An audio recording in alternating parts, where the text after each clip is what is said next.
हाँ भी एक थोड़ा थोड़ा पूछ लेते हैं हम पहले, थोड़ा रिफ्रेश कर लेते हैं हम बच्चों को, क्यों गर्मी भी चाहिए। पीछे से पूछते हैं, करंट की ऐसा यूनिट क्या होती है? बस रुक जाओ, पीछे से बोलने दो। रियोस्टेट क्या होता है? एक वेरिएबल रेजिस्टेंस होता है, device which regulate the amount of current without changing the voltage. Rheostat device क्या होता है? एक डिवाइस होता है, ठीक है, जो कि रेगुलेट करता है अमाउंट ऑफ करंट को बिना वोल्टेज चेंज करे। ऐसे भी सिंबल लिख सकते हैं, और इसका सिंबल ये भी हो सकता है इस तरीके का, ऐसे भी हो सकता है। दोनों सिंबल क्या हो सकते हैं? ये अप्लाइड हो सकते हैं, ये वाला भी और ये वाला भी, ठीक है। अब इसके बाद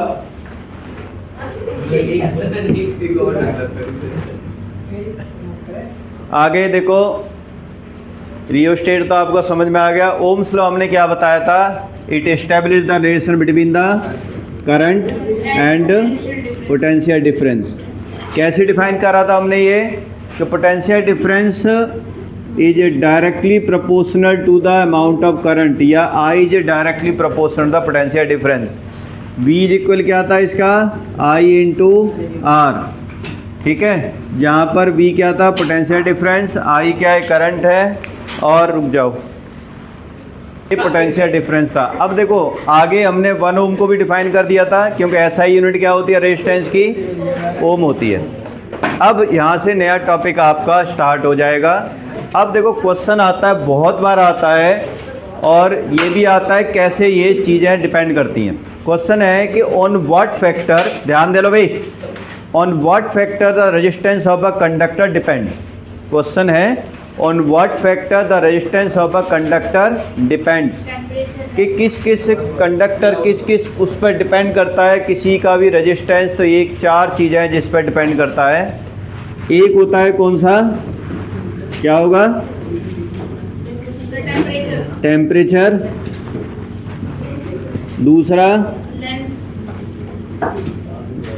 दूसरा होता है लेंथ।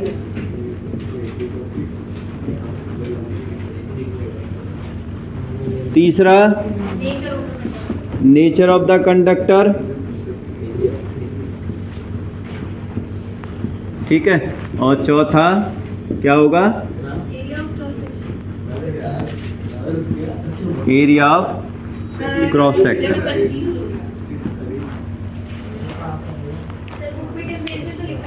तो कोई बात नहीं, हमने लिख दिया। चलो नहीं लिखा ना बुक में, वही चीज़ बता देते हैं।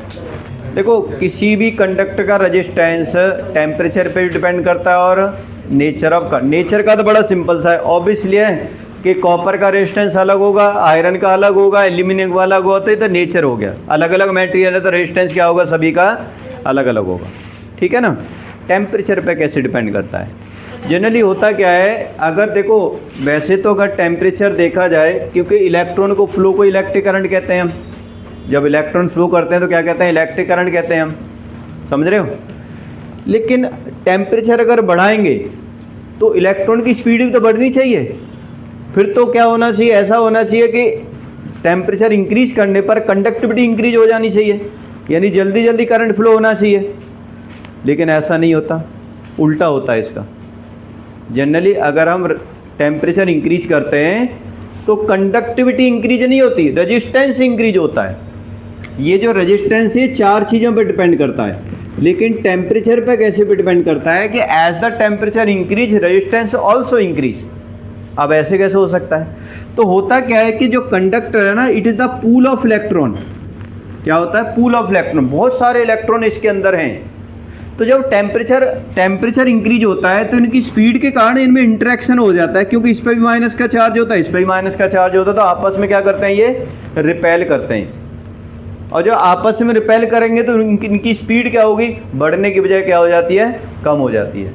इनकी जो कंडक्टिविटी क्या हो जाएगी? उस वजह से कम हो जाएगी। आपको इतना बहुत ज़्यादा उसमें गहराई में नहीं जाना, बस सिंपल इतना ही लिखना है, as the temperature increase resistance also increase. ठीक है ना। टेम्परेचर इंक्रीज होगा तो रेजिस्टेंस क्या होगा, इंक्रीज होगा। टेम्परेचर डिक्रीज होगा तो रेजिस्टेंस क्या होगा, डिक्रीज होगा। आपको पता है कुछ मेटल ऐसे हैं जिनका जैसे टेम्परेचर इंक्रीज कर रहे हैं तो रेजिस्टेंस भी इंक्रीज कर रहे हैं। उल्टा सोचो, टेम्परेचर डिक्रीज करेंगे तो रेजिस्टेंस क्या होगा, अरे जब टेम्परेचर इंक्रीज कर रहे हैं तो रेजिस्टेंस इंक्रीज हो रहा है, और टेम्परेचर डिक्रीज करेंगे तो रेजिस्टेंस क्या होगा, फिर इंक्रीज कैसे हो गया, मैंने कहा उल्टा मतलब डिक्रीज में आ जाओ। अब पहले इंक्रीज कर रहे थे तो दोनों इंक्रीज हो रहे थे, अब डिक्रीज कर रहे हैं तो दोनों क्या करेंगे, डिक्रीज करेंगे। अब यहाँ पे देखो, अगर किसी मेटल को हम टेम्परेचर डिक्रीज करते जाएं तो रेजिस्टेंस डिक्रीज होता जाएगा। क्या ऐसी कंडीशन भी आ सकती है जहाँ पर रेजिस्टेंस बिल्कुल ख़त्म हो जाए, क्योंकि टेम्परेचर कम करते जाओ कम करते जाओ कम करते जाओ, करते करते करते करते क्या किसी मटेरियल का रेजिस्टेंस जीरो हो सकता है? अगर जीरो हो सकता है तो वो किस कंडीशन में हो सकता है? ये बात बिल्कुल सही है। अगर हम किसी मटेरियल का, खासकर जो मेटल होते हैं उनका अगर हम रेजिस्टेंस कम करते जाएंगे तो एक टेम्परेचर ऐसा भी आता है जहाँ पर रेजिस्टेंस क्या हो जाता है, जीरो हो जाता है। और जब रेजिस्टेंस जीरो हो जाता है तो वो क्या बन जाते हैं, वो कंडक्टर नहीं रहते, वो सुपर कंडक्टर बन जाते हैं। क्या बन जाते हैं, सुपर कंडक्टर। मतलब क्या है कि उनके अंदर ऐसी प्रॉपर्टी हो जाती है कि वो इलेक्ट्रॉन को रोक ही नहीं सकते।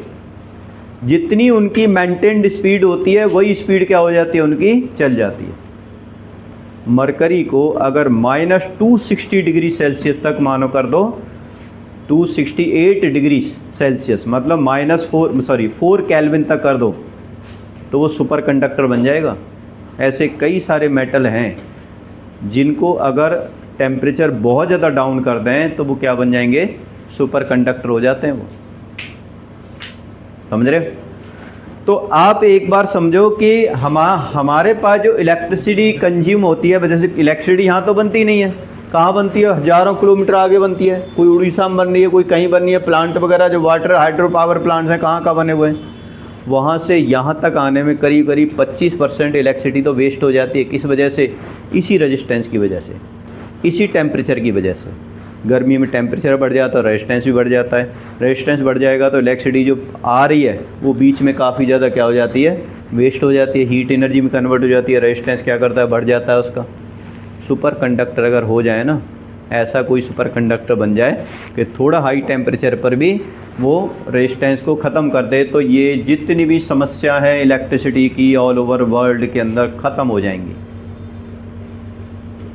और सुपर कंडक्टर ऐसा कंडक्टर होगा जहाँ पर हम किसी भी चीज़ को बड़े आसानी से देख सकते हैं। चलो खैर, वो तो आने वाले टाइम में हो सकता है, ऐसा कभी आने वाले टाइम में ऐसा हो भी जाए। और पीछे एक टेक्नोलॉजी भी यूज हुई थी AI के थ्रू, सुपर कंडक्टर बेस्ड थी, वो आगे जाके कभी पढ़ोगे। चलो खैर, यहाँ पर अब करते हैं। टेम्परेचर का पता चल गया, as the temperature increase resistance also increase. Nature of material का पता चल गया कि different material has a different resistance. अब इनको हटा देते हैं हम, क्योंकि इनका अब कोई काम नहीं है, इनका कोई एक्सप्रेशन नहीं है, मैथमेटिकल एक्सप्रेशन इनकी नहीं है। काम की चीज़ रहती है दो वाली, इनका मैथमेटिकल एक्सप्रेशन भी है, इन दोनों मैथमेटिकल एक्सप्रेशन के साथ में इन दोनों का न्यूमेरिकल भी है। मैथमेटिकल एक्सप्रेशन क्या है कि resistance of a conductor is directly proportional to the length of the conductor.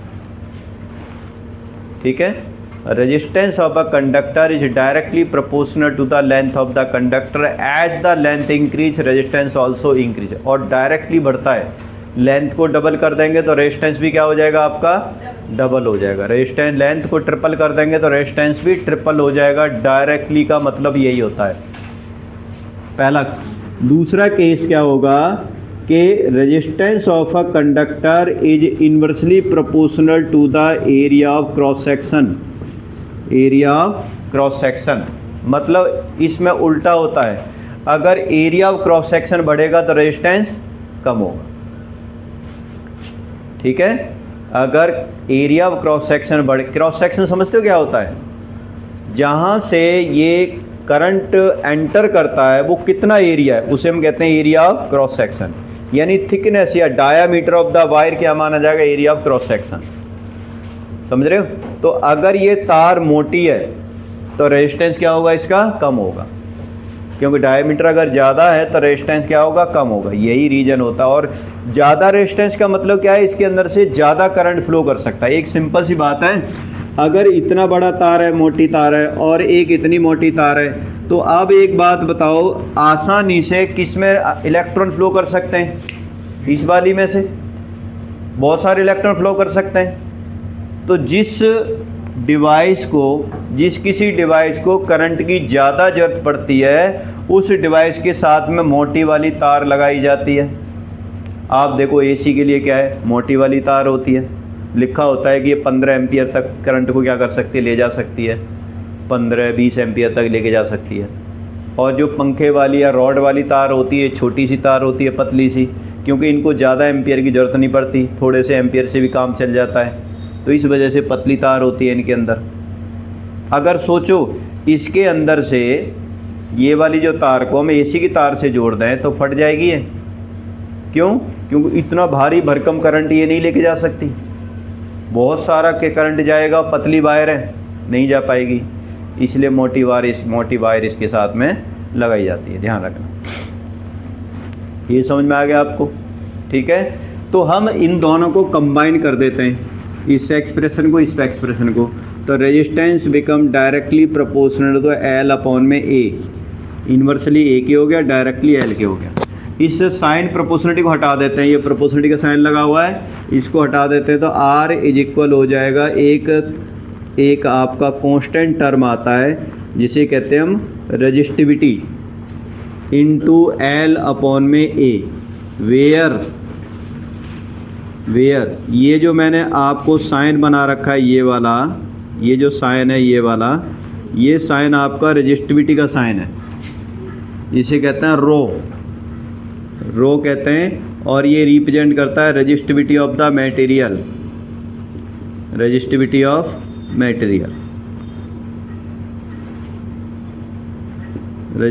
Of material. और ये किसी भी मेटल के लिए फिक्स होती है। कॉपर की रेजिस्टिविटी फिक्स होगी, चाहे पतला तार ले लो, मोटा ले लो, बड़ा ले लो, छोटा ले लो, उसकी रेजिस्टिविटी क्या होगी, फिक्स होगी। यानी रेजिस्टिविटी सिर्फ दो ही चीज़ पर डिपेंड करती है, एक तो मटेरियल पर और एक टेम्परेचर पर। ठीक है, अलग अलग मटेरियल की अलग अलग रेजिस्टिविटी होगी, और टेम्परेचर इंक्रीज डिक्रीज करेंगे तो रेजिस्टिविटी भी इंक्रीज डिक्रीज हो सकती है। बाकी इन दोनों पर सिर्फ रेजिस्टेंस डिपेंड करता है, रेजिस्टिविटी डिपेंड नहीं करती है। ध्यान रखना इस बात का ज़रूर, समझ रहे हो? अगर आपको आ जाए कि कॉपर वायर है, एक 10 सेंटीमीटर की वायर है और एक 20 सेंटीमीटर की वायर है, बताओ किसकी रेजिस्टिविटी ज़्यादा होगी? किसकी? 10 सेंटीमीटर की। किसी की भी ज़्यादा नहीं होगी, दोनों की बराबर होगी। क्यों? क्या बोला है अभी? रेजिस्टिविटी सिर्फ मटेरियल पर डिपेंड करती है। तो कॉपर है, ये भी कॉपर है, ये भी कॉपर है, ना तो इस पर डिपेंड करती है, ना ही इस पर डिपेंड करती है। ऐसे मान के चलो कि मैं एक, मान लो बोतल में पानी ले लेता हूँ और एक दूसरी बोतल में पानी ले लेता हूँ, दोनों की क्वांटिटी अलग अलग होगी। इसमें मान लो 1 लीटर है, दूसरे में क्या होगा 2 लीटर। तो आप बताओ जो दो बोतल में अलग अलग पानी लिया है, क्या इन दोनों बोतल में पानी की डेंसिटी अलग अलग होगी? डेंसिटी चेंज नहीं होती है, डेंसिटी पूरे वाटर की सेम होगी, चाहे वो कम पानी ले लो या ज़्यादा पानी ले लो। यही यहाँ पर रेजिस्टिविटी है। रेजिस्टिविटी मटेरियल की चेंज नहीं होगी, चाहे पतला तार ले लो, छोटा ले लो, मोटा ले लो, कुछ भी ले लो। इसीलिए मैंने कंफ्यूज करने के लिए आपको ये रेजिस्टिविटी पूछी थी। रेजिस्टेंस चेंज होगा, इसका रेजिस्टेंस अलग होगा, इसका रेजिस्टेंस अलग होगा, रेजिस्टिविटी चेंज नहीं होगी। ध्यान रखना दिमाग में कि रेजिस्टेंस पूछा है या रेजिस्टिविटी पूछी है, समझ रहे हो? क्योंकि बहुत ही इंपॉर्टेंट क्वेश्चन है, बहुत बार आता है, कंफ्यूज करने के लिए ऐसे ही क्वेश्चन आ जाता है। तो अब देखो, अगर रेजिस्टिविटी को डिफाइन करने के लिए आ जाए तो आप कैसे डिफाइन करोगे कि अगर मैं L इज इक्वल 1 मीटर ले लेता हूँ। अच्छा, एक और बात देख लो, SI यूनिट क्या होती है रेजिस्टिविटी की? SI यूनिट क्या होती है? इसकी ऐसा यूनिट होती है ओम मीटर। क्या होगी? ओम मीटर। ये वाली इसकी ऐसा यूनिट होती है किसकी? रेजिस्टिविटी। ठीक है।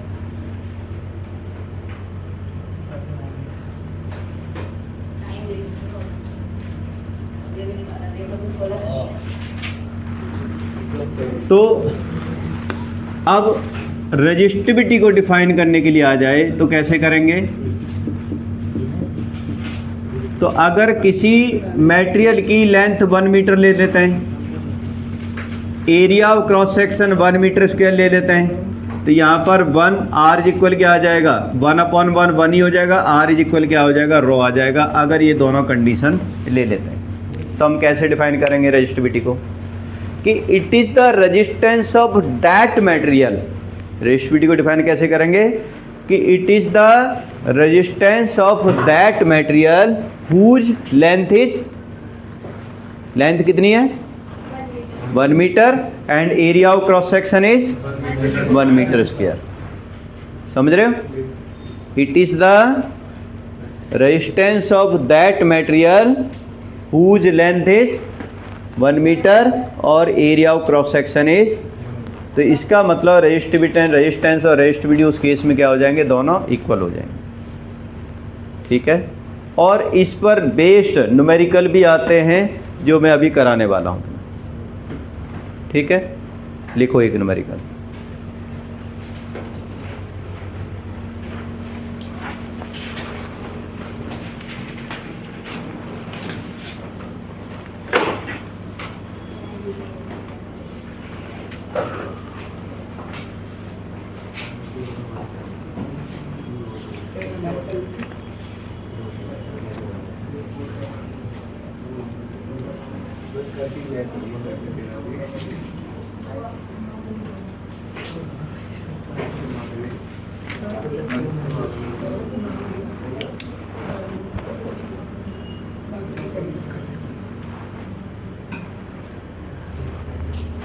अ कॉपर वायर, कॉपर वायर नहीं, ऐसे लिखो a wire of diameter 14 centimetre millimetre 14 millimetre and length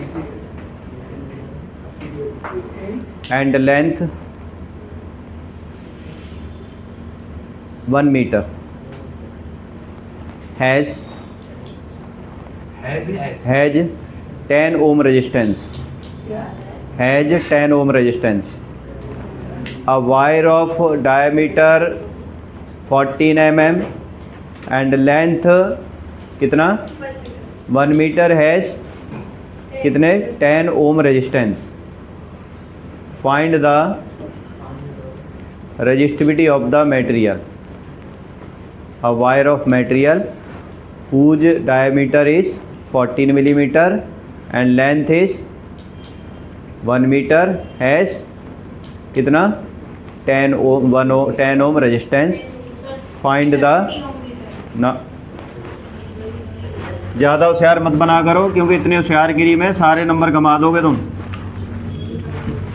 हाँ, अब यहाँ पर समझ लो। पहले देखो, आप समझो रेजिस्टेंस कितना दे रखा, क्या नाम है, रेजिस्टेंस कितना है? 10 ओम। ठीक है। आपका डायमीटर कितना है? 14 mm। रेडियस कितनी हो जाएगी? 7 mm। 7 mm का मतलब कितना होगा? 7 × 10⁻³ मीटर, क्योंकि सब कुछ ऐसा यूनिट में होना ज़रूरी है। ध्यान रखना, जहाँ ऐसा यूनिट नहीं लगाओगे, जल्दबाजी करोगे इनकी तरह, तो नंबर 0 मिलेंगे, बता रहा हूँ मैं आपको। ठीक है। इसलिए अब क्योंकि रेजिस्टिविटी की यूनिट वो होता है, फॉर्मूला क्या होता है? रेजिस्टिविटी इज इक्वल, मतलब रेजिस्टेंस इज इक्वल होता है रो मल्टीप्लाइड बाई L/A। आर आपको पता है, लेंथ आपको पता है, एरिया ऑफ क्रॉस सेक्शन, यानी सर्कुलर वायर है तो एरिया ऑफ क्रॉस सेक्शन क्या होगा आपका? πr²। क्या होगा? πr²। तो पाई का बोलेंगे 22/7, आर का मतलब होगा 7 इंटू 10⁻³ का स्क्वायर। तो 22/7 इंटू 7 इंटू 7 इंटू 10⁻⁻6 हो जाएगा, 7 से 7 कट जाएगा, 154 हो जाएगा, 10⁻⁻6 हो जाएगा। तो 1.54 इंटू 10⁻⁻4 मीटर स्क्वायर क्या आ जाएगा, इसका एरिया ऑफ क्रॉस सेक्शन आ जाएगा ये। ठीक है, क्या आ जाएगा, एरिया ऑफ क्रॉस सेक्शन। अब आप फॉर्मूला लगाना है, फॉर्मूला लगाओगे तो क्या आएगा, इसका क्या आएगा, R equal rho multiplied by L upon A. तो रो की वैल्यू क्या आ गई, रजिस्टिविटी क्या आ गई, R into A divided by L. Resistance क्या था इसका 10 ohm. Area of cross section कितना है 1.54 इंटू 10⁻⁻4 डिवाइडेड बाई लेंथ क्या थी 1 मीटर थी ना। ठीक है, तो क्या आ जाएगा आपका resistivity 1.54 multiplied by 10⁻⁻3 ohm metre. ये आपका आंसर होगा, जो ये पता नहीं क्या बता रहे थे।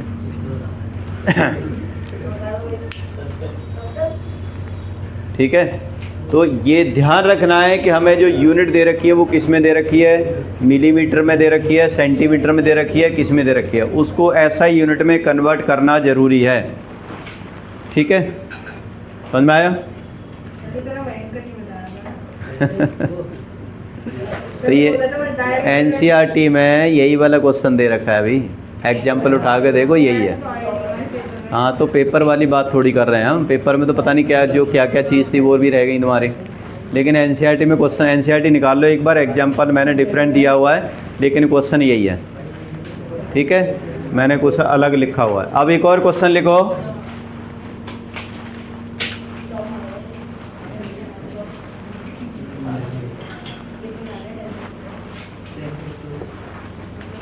a wire of length L, a wire of length L and area of cross section A, a wire of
अब देखो सीरीज कॉम्बिनेशन क्या होता है, ध्यान से समझो।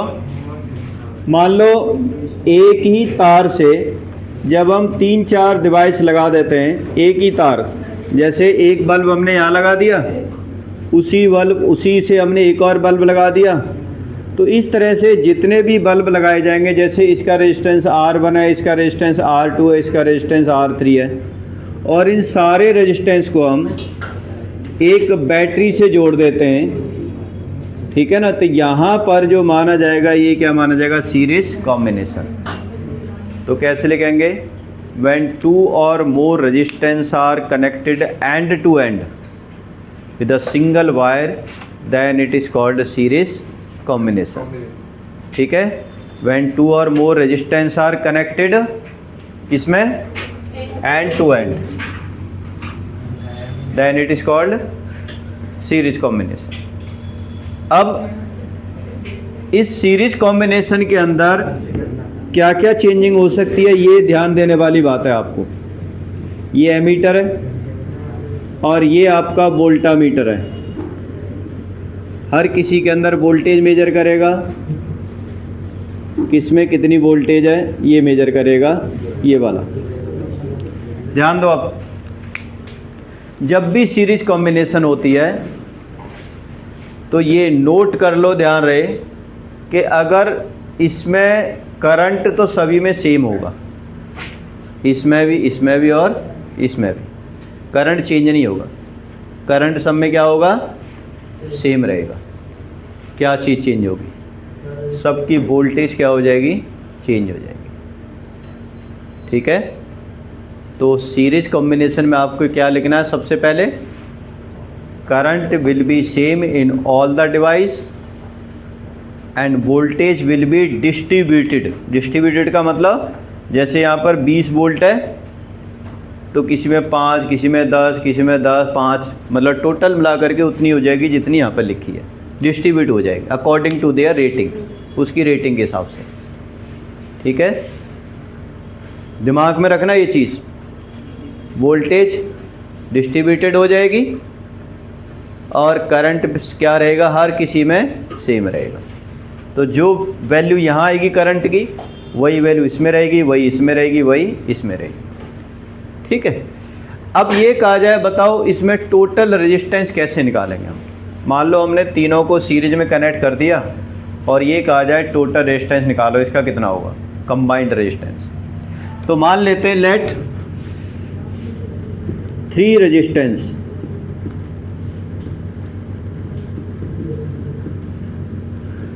R1, R2 and R3 are connected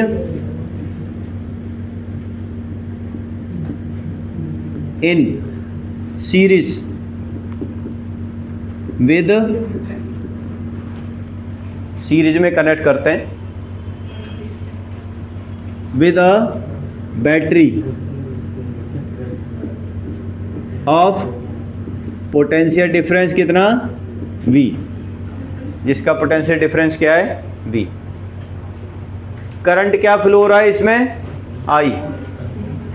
late current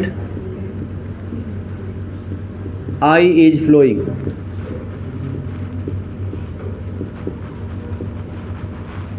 through each resistance.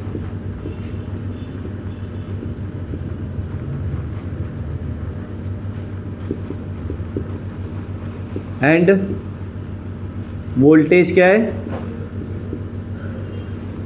Is V1, V2 and V3, ठीक है। वोल्टेज क्या है, V1, V2 and V3, such that कि टोटल V कितना होगा। मैंने कहा था ना, यही वाला V डिस्ट्रीब्यूट होता है सब जगह पर। तो ये जो वोल्टेज होगी तीनों में डिस्ट्रीब्यूट हो गई है, तो V किसके इक्वल होगा, V1 plus V2 plus V3, तीनों के इक्वल होगा बाय ओम्स लॉ। क्या होगा, V इक्वल क्या होगा, IR। अगर इसमें से करंट I फ्लो हो रहा है, इसमें भी I है, इसमें भी I है, तो इसका V कितना होगा, V1 कितना होगा, V1 कितना होगा IR1। देखो ना, करंट रेजिस्टेंस R है, करंट I फ्लो हो रहा है, तो V1 कितना हो गया IR1। V2 कितना हो गया IR2 और V3 कितना हो गया IR3। अब बताओ इसमें वैल्यू डालो इस वाले में, तो I into R is equal कितना आ गया,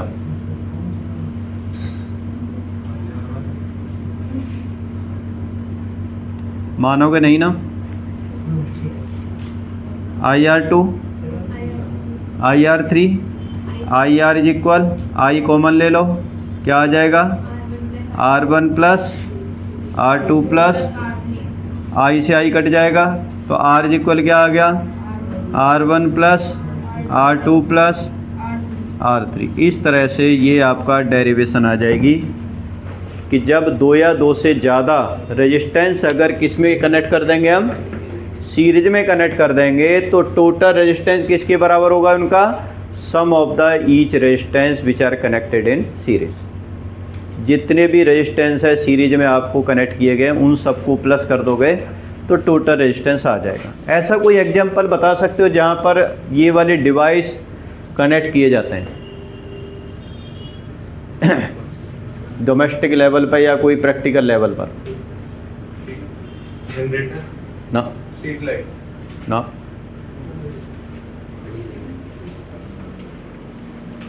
और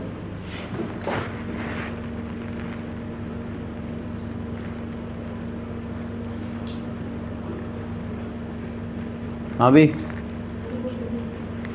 कोई ऐसा मतलब प्रैक्टिकल यूज बताओ जो हम मोस्टली करते हैं, जो सीरीज कॉम्बिनेशन में जुड़ी होती हैं इसमें चीज़ें। लाइट स्विच जो होता है गर्म के लिए कटता है तो हेड पहुंचता है। सोडियम ना बोला है हमने उनसे।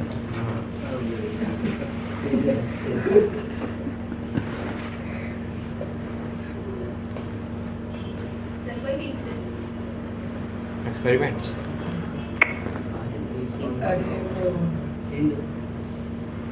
हिंट क्या, आंसर ही बता देते हैं हम। हिंट क्या देते हैं हम? दीपावली के टाइम में बहुत सारी लड़ी जलाते हैं हम, फेयरी बल्ब कहते हैं सर। अब जितने भी बल्ब जुड़े होते हैं लड़ी के अंदर वो सारे कौन सी कॉम्बिनेशन के होते हैं? सीरीज कॉम्बिनेशन में होता है। अगर एक बल्ब फ्यूज हो गया तो पूरी लड़ी की पूरी लाइन फ्यूज हो जाएगी उसके अंदर। ना भी वो भी नहीं आई, 100% पूरी हो जाती है उसके अंदर। वो भी बीच बीच में अगर मान लो अगर आधी फीज होगी, क्योंकि 2 तार लगे होंगे तो आधी फीज हो जाएगी, तो आधी तो फीज होगी ना। ये जो ऐसे होता है ना उसके अंदर तो ऐसे ऐसे लिपटी होती हैं 2-3 तारें ऐसे ऐसे ऐसे। तो अगर एक यहाँ लगा, एक यहाँ लगा, एक यहाँ लगा, एक यहाँ लगा, एक यहाँ लगा है तो 2 अलग अलग हो गई ना। फिर ये तो 2 अलग अलग होगी तो इस वाली तार में से एक बल्ब हो गया तो इस तार से जितने भी बल्ब है वो सारे फीज हो जाएंगे। रीजन क्या है? देखो रीजन क्या है, बड़ा सिंपल सा रीजन है। मान लो सुनो पहले, अगर ये फ्यूज हो गया, ये फ्यूज हो गया तो ये कट जाएगा, टूट गया, ये टूट गया, क्या आगे करंट जाएगा? फिर नहीं जाएगा, तो यहीं करंट रुक गया, सर्किट क्लोज नहीं हुआ, तो सारे डिवाइस क्या हो जाएंगे? बंद हो जाएंगे। समझ रहे हो? या तो उस जले हुए बल्ब को निकालना पड़ेगा, तो वहाँ जोड़ना पड़ेगा तार को आपस में, नहीं तो क्या हो जाएगा? वो ख़त्म। तो इसीलिए फेयरी लाइट जो होती है उसके अंदर सीरीज कॉम्बिनेशन लगाई जाती है। अब देखो, क्या बाकी डिवाइस के लिए हम सीरीज कॉम्बिनेशन लगा सकते हैं? इसमें एसी, फ्रीज, पंखा ये सब सीरीज में लगा सकते हैं। क्यों? एक एग्जैक्ट रीजन यही वाला है कि डोमेस्टिक लेवल पर कभी भी सीरीज कॉम्बिनेशन नहीं लगा सकते। अब आपको क्या करना है, इसके इसकी लिमिटेशन भी बतानी है और इसकी एक फ़ायदे भी बताने हैं, दोनों ही बातें। लिमिटेशन क्या हो सकती हैं? एक तो यही है कि failure of one device stop the working of other device. एक भी डिवाइस क्या हो गया? बंद हो गया फेल हो गया तो बाकी डिवाइस को काम करना क्या कर देगा, ये बंद कर देगा। ठीक है, पहला ये डिवाइस ये हो गया। दूसरा क्या होगा कि ओवरऑल रेजिस्टेंस विल इंक्रीज, क्योंकि देखो ना प्लस आ गया। ठीक है, the resultant resistance will increase that make the hot to the devices, गर्म कर देगा डिवाइस को ज़्यादा रेजिस्टेंस होने की वजह से। ठीक है, तीसरा क्या होगा इसमें सबसे ज़्यादा इंपॉर्टेंट देखो कि हर किसी को करंट सेम मिलेगा। मान लो एसी 15 एम्पियर जाता है तो पंखे के अंदर ही 15 एम्पियर आएगा, फट जाएगा पंखा इतने एम्पियर से। तो समझ रहे हो, each device will get the same amount of current.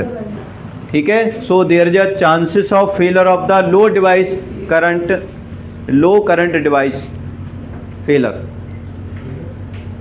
मतलब जो कम मतलब करंट का रेटिंग कम रेटिंग का डिवाइस होगा वो फेल हो सकता है।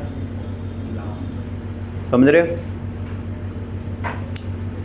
और क्या हो सकता है इसका, वोल्टेज सभी को सेम मिलेगी, सॉरी बढ़ जाएगी, वोल्टेज क्या हो जाएगी, सब में बढ़ जाएगी, कोई काम ही नहीं कर पाएगा डिवाइस ढंग से।